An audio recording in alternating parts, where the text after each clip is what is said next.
कोई दुश्मन भी अपनों के साथ ऐसा नहीं करता है।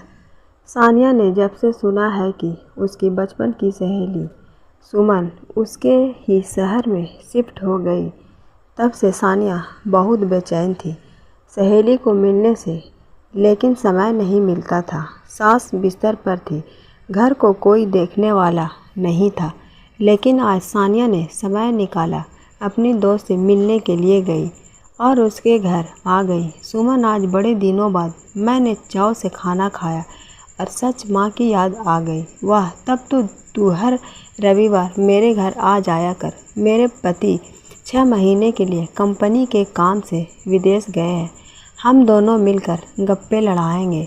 मैं घर में बोर हो जाती हूँ। सुमन ने घर आई सहेली सानिया से हंसकर कहा, प्रत्येक रविवार को यहाँ आना नामुमकिन है। खैर, पहले एक बात बता, ये बूढ़ी मेड जो तेरे घर में खाना बनाती है महीने का कितना लेती है?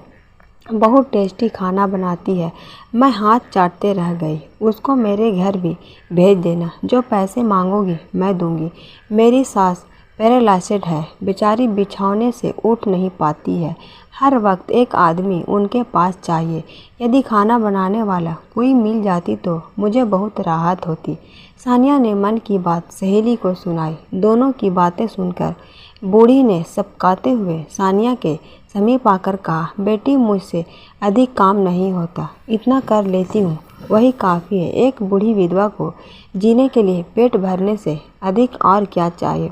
कोई बात नहीं अम्मा, आप मेरी सहेली के घर को बढ़िया से संभालते रहिए, मैं किसी को ढूंढ लूँगी। सानिया ने सुमन से कहा, अब मुझे जाने दे, शाम होने वाली है। घर जाने के लिए सानिया उतावली हो गई। अरे आज तो रुक जा, मेरे मन नहीं भरा। नहीं, मेरी सास मेरा इंतज़ार कर रही होगी, वो सिर्फ मेरे हाथ से दवा खाना पसंद करती है। अपने बेटे से कहती है, तू बहुत हड़बड़ाकर दवा खिलाता है, बहू को दो, कितना बढ़िया बच्चों की तरह फुसलाकर मुझे दवा खिलाती है। तभी सिसकने की आवाज़ आई। ओह, क्या हुआ आपको? बताइए अम्मा। सानिया से उनके आंसू देखे नहीं गए। तुरंत बूढ़ी के पास जाकर उसने मधुरता से पूछा, कुछ नहीं बेटी, इन आंसुओं का क्या भरोसा, कब टपक पड़े। बूढ़ी ने आंसू पोंछते हुए जवाब दिया, अरे खड़ी होकर यहाँ नौटंकी क्यों करती हो? जाओ जल्दी से काम निपटाओ, रसोई में बहुत काम पड़े हैं। सुमन आंखें तरीरते हुए बूढ़ी पर बरस पड़ी। जाती हूँ। बूढ़ी के मुंह से निकले अधूर शब्द कान में पड़ते ही सानिया की आंखें फटी की फटी रह गई। प्रश्नवाचक दृष्टि लिए उसने सुमन को घूरते हुए पूछा, तुम्हारी सास है, परंतु तुमने तो कहा था ये तुम्हारी नौकरानी है। हे भगवान! सानिया के अप्रत्याशित सवाल से सुमन का सिर लज्जा के मारे झुक गया। वह बुत बन खड़ी रही। पति की माँ को तुमने नौकरानी बना डाला। मुझे तुझे अपनी सहेली कहने में शर्म आ रही है। मैं यहाँ अब 1 मिनट नहीं रुक सकती। पता चला कि तुम इसी शहर में आई हो, सो बचपन की प्यारी सहेली से मैं मिलने आ गई। छी, पति की दौलत ने तुम्हारे माँ बाप के दिए संस्कार को धो पोंछ डाला। तूने घर के बुजुर्ग को नौकर बना दिया। ये समय उनका काम करने का नहीं, आराम करने का है। काश सुमन, मैंने ये तेरा चेहरा देखा नहीं होता।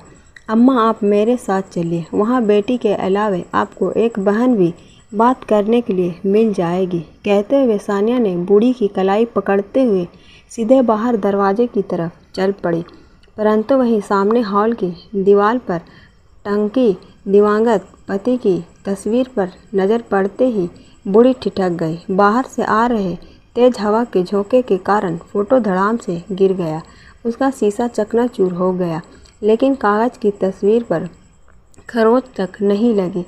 तस्वीर मानो पत्नी से गुहार लगा रही थी, फिर ये मुझे भी अपने साथ ले चलो, इस घर में किसी को अब इसकी ज़रूरत नहीं है। बूढ़ी ने पति की तस्वीर को उठाकर सीने से लगाया और सानिया के साथ बेखौफ नए सफ़र के लिए निकल पड़ी। सानिया के घर आकर उनको बस मान सम्मान नहीं मिला, बल्कि एक बेटी और बहन का प्यार भी मिला। सानिया और उसके पति की मासी बन गई। अब वो बहुत खुश रहती।